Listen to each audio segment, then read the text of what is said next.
Hi, friends, and welcome to another episode of Lionsgate Podcast with Sahdi and Omni. I'm Omni. And I'm Sahdi. And today is part 4, our final part in our true crime crossover, all about the Murdaugh murders. Just a quick disclaimer because of who we're dealing with. Everything said on this podcast is based on our personal opinions and theories based off of everything that we have seen that has already been published or read or listened to. Now, the Murdaughs are a prominent family in South Carolina. Alec Murdaugh's family, including his great-grandfather down to his father, served as a solicitor on the 14th Judicial Circuit from 1920 to 2006, which is an elected official similar to a district attorney.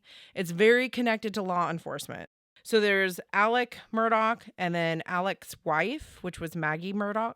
And then they had 2 sons named Buster and Paul Murdaugh. Now, usually what we have done for the last 3 episodes is that we go over each case and we talk about our theories and who we think did it and whatnot. And then we do a channeling at the end to get the perspective of the victim on the other side. For this one, the victims are Paul and Maggie, and we already know who murdered them. He is in jail right now, and we will go over to that case, but we did want to talk about how there won't really be a channeling at the end, given the circumstances of some of the previous victims and what they had to say. When you go to channel somebody, there's a lot of energy involved, and it's an energy exchange, and we just don't want a part of that negative energy. So we're going to keep it to that. We're going to go over the case, and then we're going to talk a little bit about how this whole experience as a whole has been. So stay tuned. Let us go over Paul and Maggie and what happened to them. So last episode was about the boat accident, and that was kind of the catalyst of exposing the Murdaugh family for their financial fraud, because they ended up getting a lot of spotlight on them,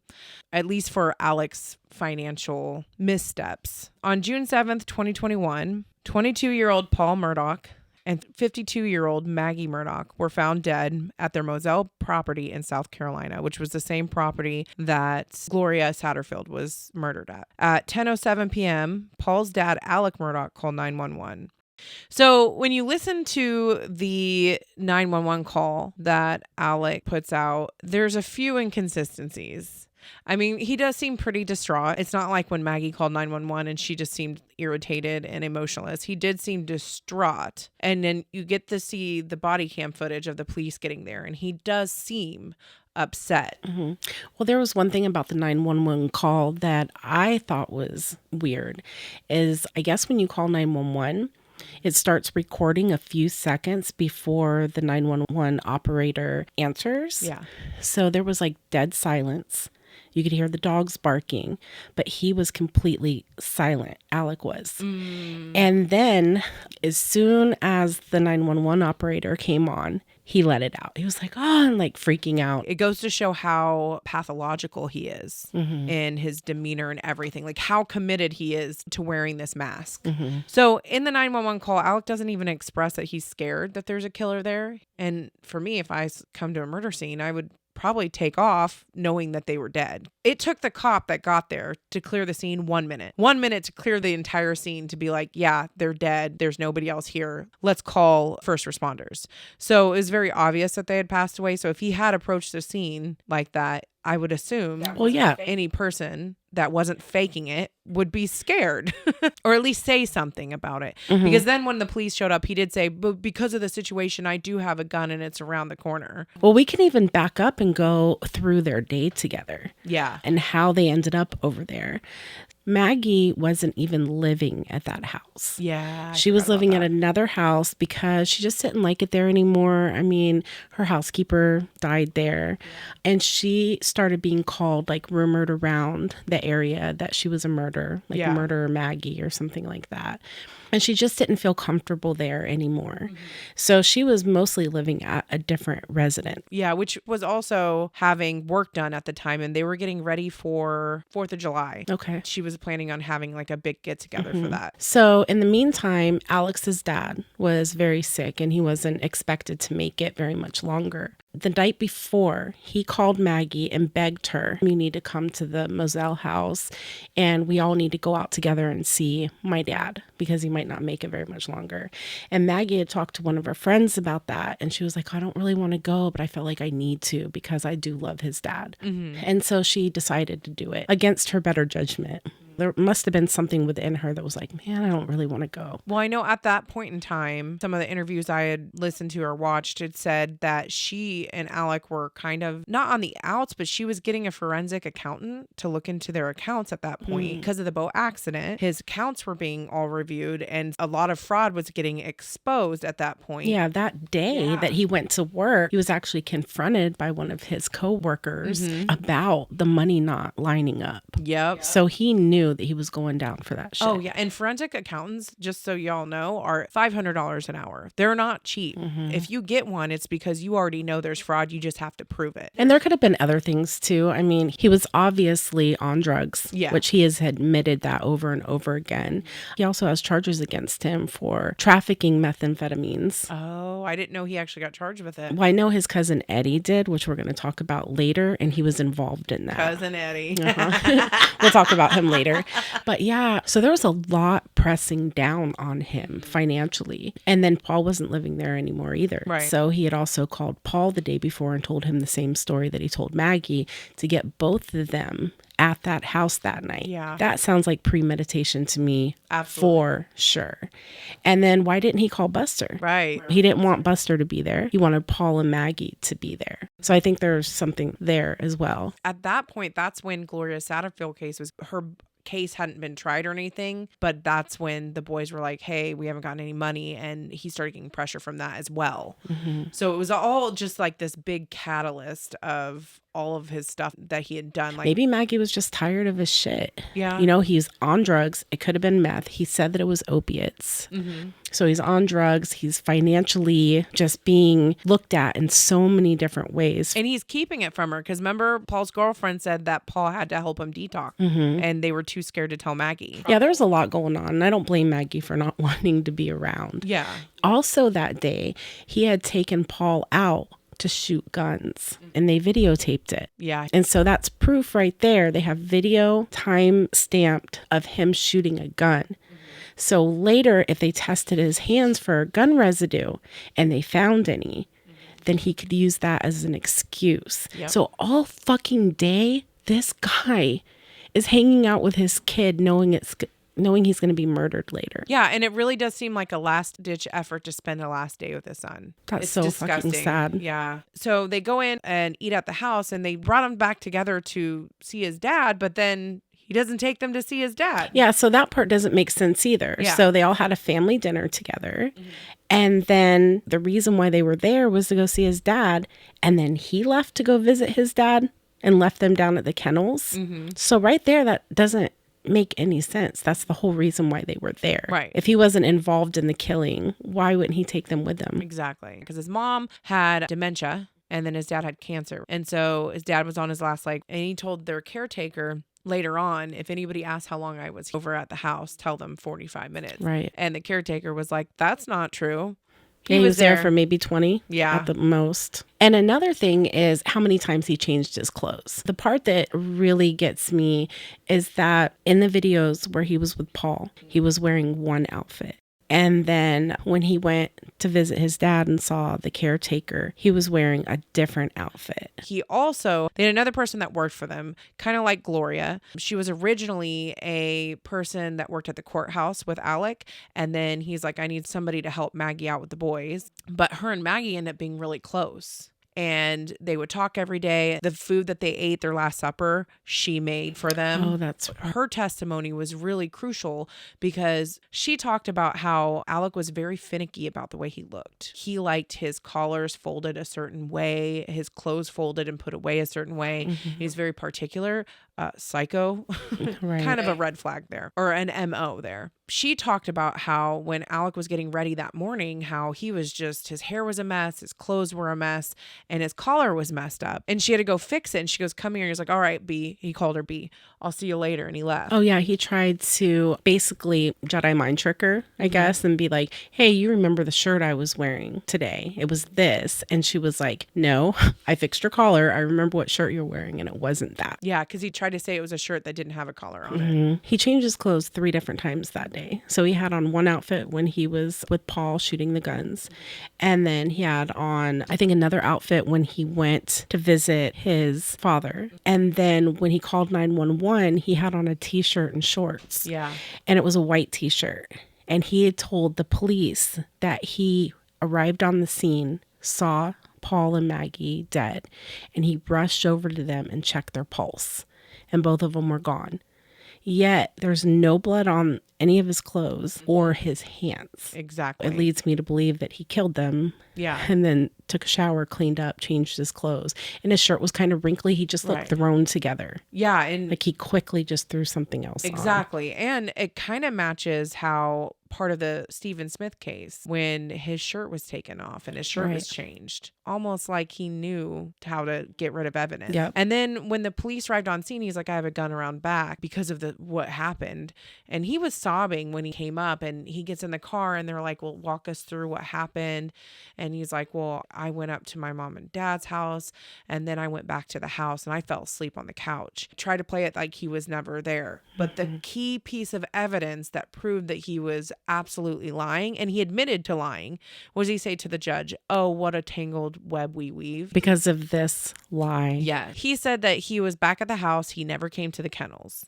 That was just Paul and Maggie, and that he fell asleep on the couch. And he particularly had his phone not active during that time. He was at least smart about that. And then he woke up and went straight to his dad's house. Yeah. And I'm like, why didn't you bring Maggie and Paul? Wasn't that the reason they were there? Exactly. So you're just going to dip out and leave them at the kennels? Yeah. And they didn't even want to be there in the first place. The key piece of evidence was that Paul was watching a dog at the kennels of his friends. That was a neighbor, and he grew up with him and the family and stuff. And he was out of town and he had a new puppy. And so he was watching the dog. And I guess it was kind of well known that phone signal out that way was kind of bad. So he's trying to take a video on his phone and send it to his friend to be like, hey, your puppy's good. But he couldn't send it to him. So he just took a video. And in the video, you hear Maggie talking in the background, Paul messing with the dog, and then you hear Alec. Yep. call for Buddy. Yep. Maggie's dog. Could hear his voice clear as day. So that puts him at the scene of the crime. Yep. And it was time stamped for maybe 5 minutes before they died. And when they asked him if he lied, he got on the stand and said, yeah, I lied, but he doesn't explain why. Right. So yeah, that's why he's sitting in prison right now. Yeah. Yeah, for sure. Oh, another thing is when they went and searched the property afterwards, they found bullet cases from the same bullets that killed Paul and Maggie. And so not only did they have record of the gun that shot them, they own that gun, but that gun was mysteriously missing from the property. Oh, and then when he went to go see his parents, they were tracking his phone. And then right before he got to his parents' house, he stopped the car. It stopped for about a good 5 minutes, and then he continued on again.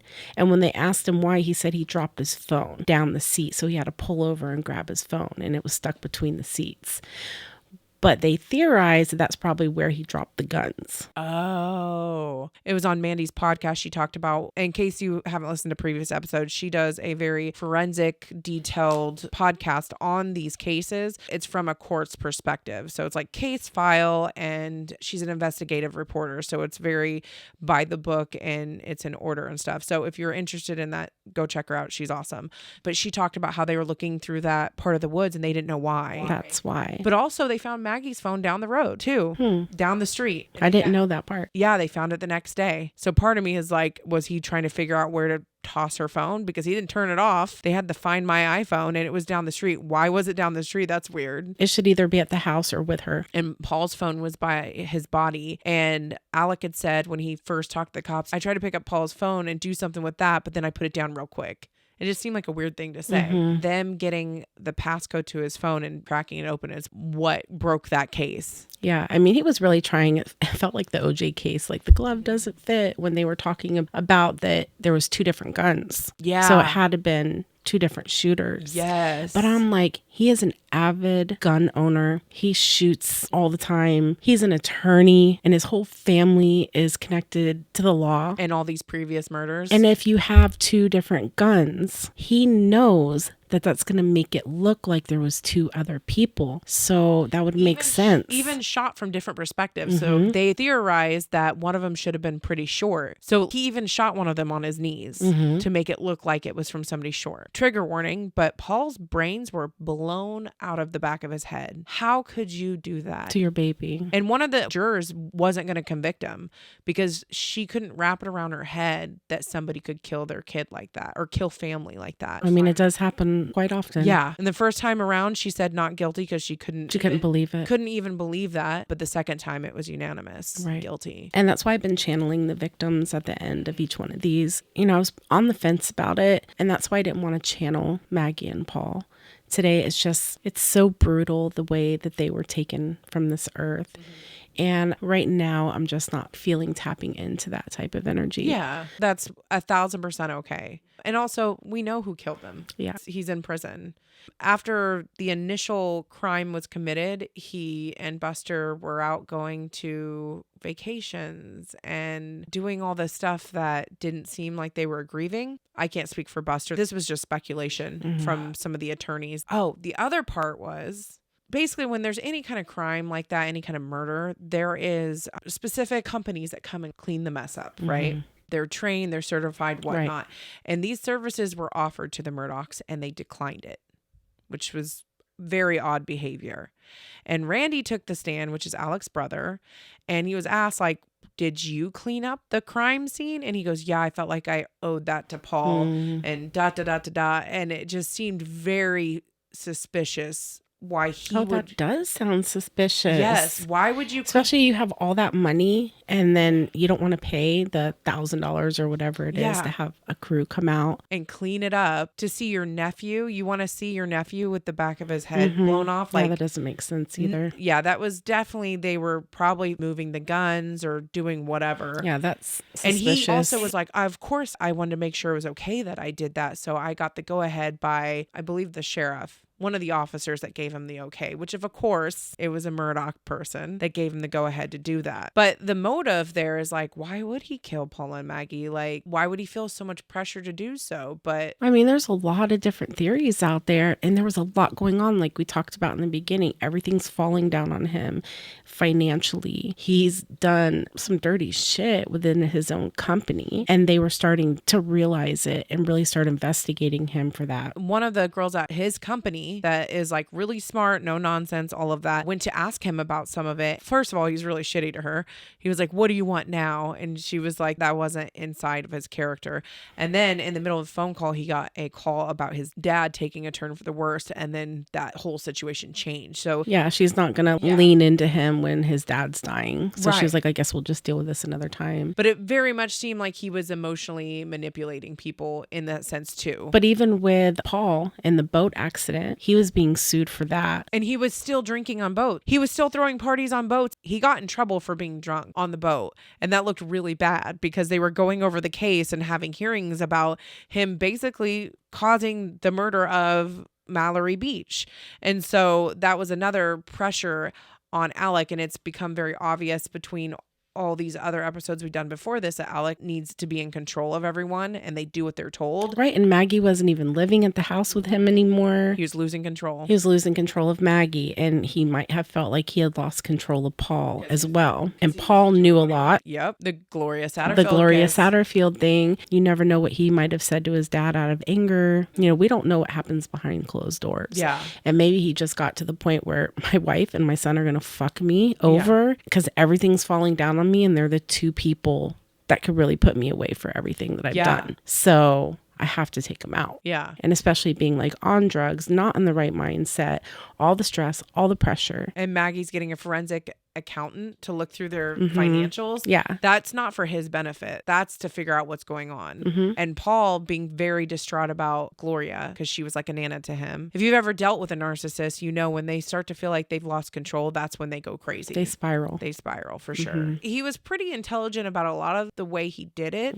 But there were some things where I was like, dude, that doesn't make sense. And when they're spiraling, They're not. they're not thinking clearly. Yeah, exactly. He landed right where he deserves. A few months after Maggie and Paul were murdered, that's when Cousin Eddie steps into the picture. I forgot about Cousin Eddie. Oh my God. Yeah, Cousin Eddie. Right. Man. And so Cousin Eddie, his name is Curtis Eddie Smith, and he's a distant cousin to Alex. Right now, he is currently in the Lexington County Jail under protective custody for safekeeping. Like, they can't have him around anybody else. Basically, his only contact with the world is the guards and his attorney. I didn't know that. Yeah, I didn't that's think where he he was is. in jail. Because he's on the yeah. net. If you see this man do the interview for the Netflix special, he's like he just looks like somebody that's been on drugs for a long time. Like, he looks like a shady motherfucker. And so apparently there was like this whole big thing that Eddie and Alex had set up together, where Alex was pretty much like, I'm going down for these murders of my wife and my child. And if I go away, my other son, Buster, isn't going to get anything. He's just going to be in debt. He knew he was going down at that point because the detective pulled him in and goes, your timelines are kind of fuzzy and I need to talk to you about them. And that's when he's like, walk me through your day again. And then that's when Alex like, am I a person of interest? And he goes, I have to go where the evidence is leading me, and the evidence is not leading me anywhere else. And then that's when Alex was like, oh shit, Cousin Eddie. Right. So they plotted this scheme where he would fake that he had something wrong with his car, a flat tire or something. Eddie would come by and shoot him in the head and kill him. That way, his son Buster would get the $10 million life insurance. But it went wrong. More insurance We fraud. don't know God. what went wrong because there is so much to unpack with this whole story. September 2021, a few months after the deaths of Maggie and Paul, Alex made a 911 call saying that he was shot in the head while changing a tire. Later, he admitted that he planned the murder-suicide scam for insurance money. $10 million would go to his son Buster. And this was what he planned with Cousin Eddie. Dude, but is Cousin Eddie in jail for, like, was he charged with something? Yeah. Oh, dude, I thought he didn't get charged with shit. I didn't know that. Eddie's in jail on drug trafficking and money laundering charges. Oh, because he cashed the checks. He cashed a lot of checks for Alex. Oh, I don't know why I thought he didn't get charged with that. Okay, so yeah, Alec was having him cash checks, and in his interview, he was like, I asked him if it was illegal, and he said no. And he goes, so I cashed it, and I gave all the money to him. But then I told him I wasn't going to do it no more because I'm not his little fetch boy or whatever. Right. And even when they were talking about, I mean, he's funny, but at the same time, like, he's probably done some shit in his life. Oh, yeah, he definitely you know what I mean? Like criminal. Yeah, he looks like a criminal. And so when he was arguing this whole thing, he was saying, I was 4 feet away from him. If I was trying to shoot him, he'd be dead. And the way he looked, I believed him. Yeah. According to Alex's lawyers, they say that Eddie was totally down for this scam because he was going to get some money out of it, but he missed. And I think that really pissed off Eddie, that these attorneys on Alex's side are just being like, yeah, he was going to do it. You know, he was totally down. The whole objective was for Alex to die. And that's what Alex wanted. And then that pissed Eddie off. And he was like, if I was trying to shoot him, he'd be dead. Right. Because maybe that's embarrassing. Yeah. You know, to get out to the public. And how does that make him look that he couldn't shoot somebody from 4 feet away? Yeah. You know? So I feel like he was just like, no, fuck that shit. And he was cashing checks for him up until then. Yeah. Exactly. So what motive would he have had if Alec wasn't in on it to shoot him? He was making money before. Eddie gave a news interview and he said that he pulled up and Alex was begging him to just shoot him. And then he grabbed Alex by the arm and took the gun from him, and the gun went off. And in the middle of their scuffle, he knocked Alec down to the ground and Alec busted the back of his head on the asphalt. He was bleeding from the back of his head, but Eddie says it was not a gunshot. He hit his head on the road. And so when he called 911 and the paramedics got there and everything, he kept saying, I got shot in the head. But Eddie says it wasn't. And even when you go over the hospital records, nothing in there says that he did get shot in the head. The news had said it. It says in the reports, because this is coming from Eddie's lawyer. The news went with it, but if you look at the wording, it says Alex said that he was shot in the head. Everything was saying like hearsay from Alec. So there's no real definite proof that he got shot in the head, like at all. And so in the meantime, Eddie's in jail right now under protective custody. And his attorney said that he's having like health issues and he's not getting the medication that he needs and he's in isolation. So they're really trying to make it where Eddie's the victim in this whole thing. Like, poor Eddie, like he's stuck in jail. And in his interview, he's like, yeah, he went around telling everybody that I tried to shoot him, but I didn't do it. So all we really do know for sure is that Eddie met Alex on the side of that road. That's a fact. Yeah. And then Alex did get some type of wound on his head, and then Eddie took off. So whatever really happened, I don't know if we'll ever know. To me, it really shows Alex's guilt. Yeah. Because he, in his mind, was just like, man, I'm going to prison for the rest of my life. I did do this, and I think they're going to be able to prove it. And I at least want my son Buster to not have to deal with the financial part. That kind of housekeeper assistant B, she had mentioned in her interview, she had said that Alec came home and she said she didn't know that he'd been interviewed by the police officer, but that's when he was grilling her about his outfits that day. That's when he was doing the Jedi mind trick thing on her. Like, Oh, yeah. you know, I was wearing that. And he goes, because I just got a bad feeling. I got a bad feeling. And he was freaking out. And she's like, it was really discerning because I didn't know about the interview at the time. He just seemed like he was freaking out over nothing. Right. But that's when he knew. Yeah. I'm going away. Yep. And then Eddie's attorney was also talking about, she has a theory. And her theory is that Alec lured Eddie out there under this false pretense that you're going to shoot me in the head so we can do this insurance scheme. And then when Eddie got out there, he scuffled with him and the gun went off. Right? Nobody got hurt from an actual gunshot wound.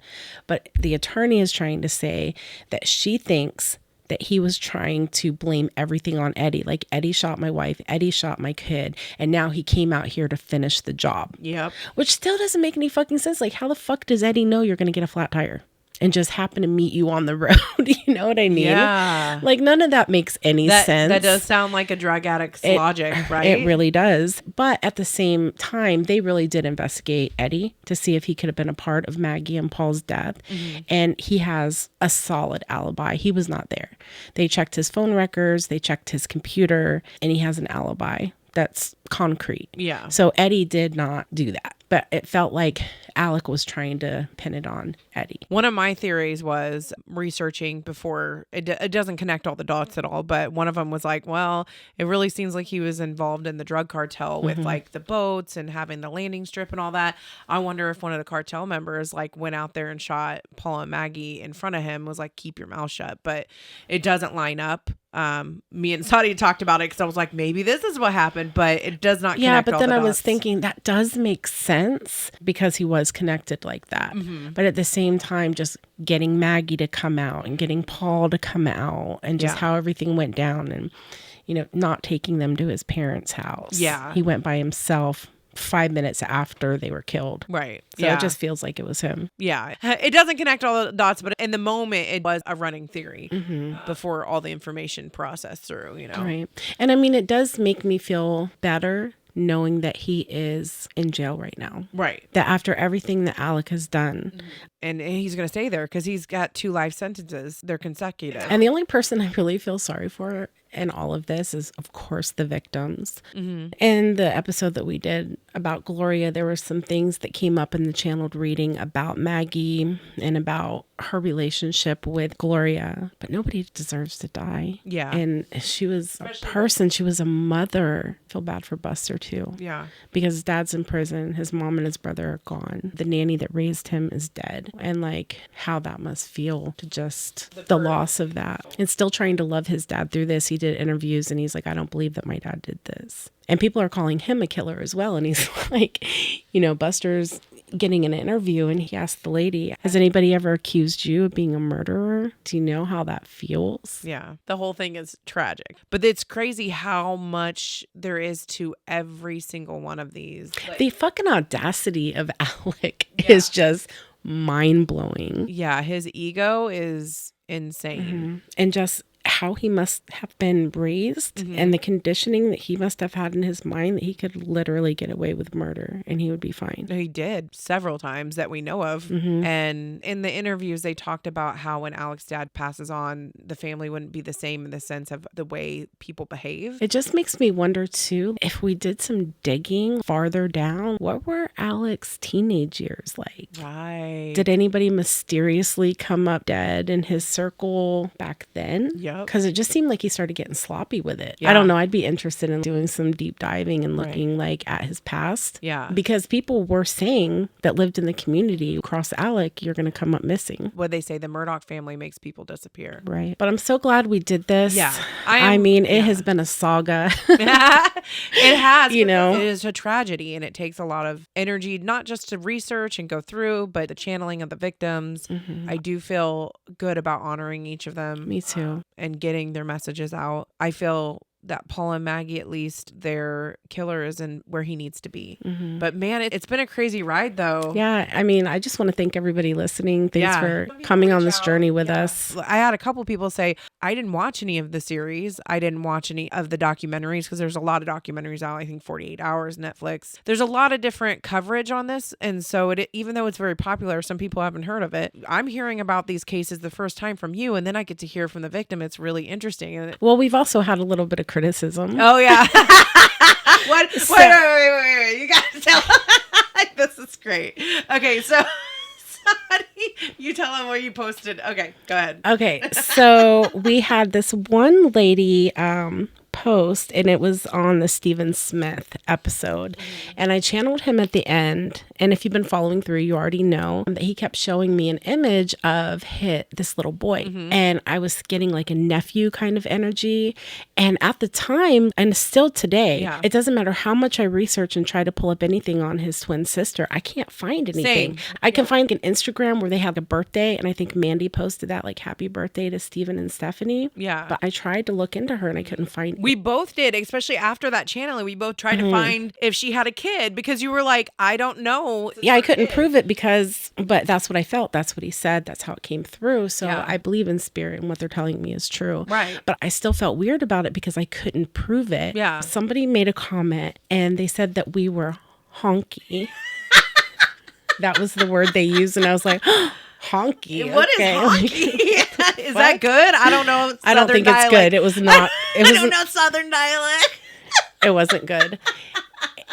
And yeah, she was just going off about how I could have gotten any of this information online and stuff like that. And I'm looking at it like, no, I couldn't. Yeah. You tried after the channeling. Yeah, she was like, you guys were honky, and the channeling was something you could have gotten from watching anything or pulling anything offline. And then she was like, and Stephanie had her son after Stephen was killed. And we're like, bitch, you just proved it. You just proved her channeling, because we didn't know that. Right. And I'm like, wouldn't that make more sense that I channeled something that happened after he was already That's gone? just somebody that doesn't understand. And so, yeah, we've gotten some negative little things like that, but mostly it's all been positive. I kind of had that mentality. There's a lot of people who are very religious, and there's nothing wrong with that. The messages you got from several of the victims were like, hey, keep your faith. That was the message they have for their family. Keep your faith. And that's okay. If you don't understand what we do, that's okay. Keep your faith. Yeah. Call me honky. You don't hurt my feelings. That made me laugh. I mean, we are a little bit. We are, I guess. I don't know. What's a different... I don't kind of Google it. We have a honky tonk time every time we come on. Stupid. Oh my God. But yeah, it's been a journey, and you learned something new with Mallory Beach. I did. Okay, so when we did the Gloria Satterfield case recording, it was very heavy, very beautiful, but very raw. And then we were going to go over the boat crash and the Mallory Beach case all in the same night. But when Sahdi did the channeling for Gloria, it was very heavy on her. Yeah, I was like completely drained. I was yawning. I was tired. And it was really funny too, because there's a lot of editing and stuff that we do with this. So some things go on behind the scenes that you don't necessarily hear. Yeah. Me and Omni went upstairs and I looked to my left and we're just having a conversation. I looked to my left and Gloria was still standing there beside me. We were talking about Mallory because we were trying to decide if we were going to do it because Sahdi didn't know she felt it. Right. And I was like, well, we can at least go over the case. If you don't feel the channeling, it's fine. And what did Gloria say to you? She said, "Oh, I knew Mallory." Yeah. And I look over and I was Sahdi like, jerked. She was like, what the fuck? Like, and I was like, what? And she goes, she's still here. We didn't close her out because we forgot. Yeah. And so we had to like kind of do that whole thing where we closed out and we thanked her and closed her out and stuff like that. But it was just funny things like that. Yeah. And then when we were down here, the lights were flickering. Oh, that's right. Because I burned a bunch of ancestor money and then Gloria's whole family came through. Everybody came through. And at one point, I said I saw a little girl face, but it was a doll face. But I saw it come through the wall. I was like, oh, shit. I was like, uh-oh, there's a face coming through right there. Like I saw something.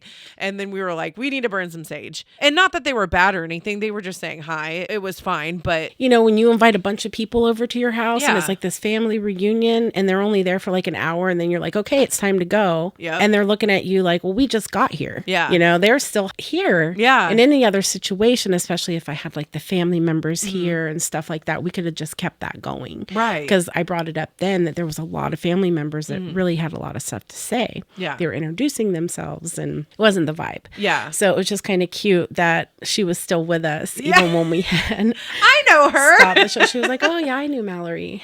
And then I was just, it scared me because I heard the voice. And then I was like, oh shit, she's still here with us. Because we were talking about channeling her. We didn't know she was going to come through because at that point, Sahdi's like, I haven't heard from her. I was like, I heard from her. And we talk about that on that episode, so I won't go back over it. We won't get too deep into it, but I was drained and I didn't know if I wanted to continue to do it and do 2-part in one night. But then once we started and I started channeling her, she was such a light. She changed your life, really. Yeah, If you think about it. She did. And she was so powerful and just so light, and her energetic field energized me. I mean, I was like almost bouncing off the walls, right? Yeah. Like you could see it, like the energy running through me. And then I even got home and my husband had just gotten off of work and he was tired and stuff. And I'm just like talking a mile a minute. And I still had that energy with me for like 4 hours. Yeah. She said, I'm not sleeping tonight. An hour and a half before that, she looked like she was going to fall to the floor. She was so drained. Right. It was so different. And remember, you said she had to change her vibration to meet us here. Because she's usually not earthbound at all. Yeah, because she's so high vibrational. She's up high. And so she... Dimensionally. Yeah. Right. And so I kept seeing a vision of somebody diving into a lake and getting down to the bottom of the lake, but fighting to swim, being at the bottom. Yeah, once you get so far down, it pushes you back up. Yeah, exactly. You know, so that's how she was. And so I'm really glad that we did that and I experienced her. And I had to think a lot because at first I wanted to channel Maggie and Paul, but just knowing the depths of that, I mean, I could go in and they could be somewhere high vibrational, but maybe they're not. And I just don't really want to step into that territory. Right. So sorry to all of you guys that I'm not channeling at the end, but But honestly, at this point, I feel like they've gotten justice. I do too. So, you know, it doesn't need to happen. Yeah. To be honest with you. Right. And we did 3 channelings for this. So, yeah. And we learned so much. Like from Steven just being this like smart, intelligent, goofy, like sassy. Like I loved his energy. And then Gloria being this beautiful, sweet woman. Nurturing. Yeah. Having this family, this tribe behind her. It made me think about my family that's passed on and having that tribe on the other side for me. Right. And then Mallory being this goddess type energy, like just helping souls on the other side. Like it's been a beautiful experience. Right. It has been. Covering all of it. And as much as Stephen hated being connected to the Murdaughs, being able to tell the story and go through it together. It is a crazy roller coaster ride. And just like, thank you everyone who listened and who gave us a chance. Even the haters, it's okay. Like, call us honky, we're honky. Right. Oh my God. But I'm happy to do this next to my best friend. Wow. I love you. I love you too. Okay, you guys, this is the end of our true crime crossover for this season. Don't forget to keep your minds open. Namaste.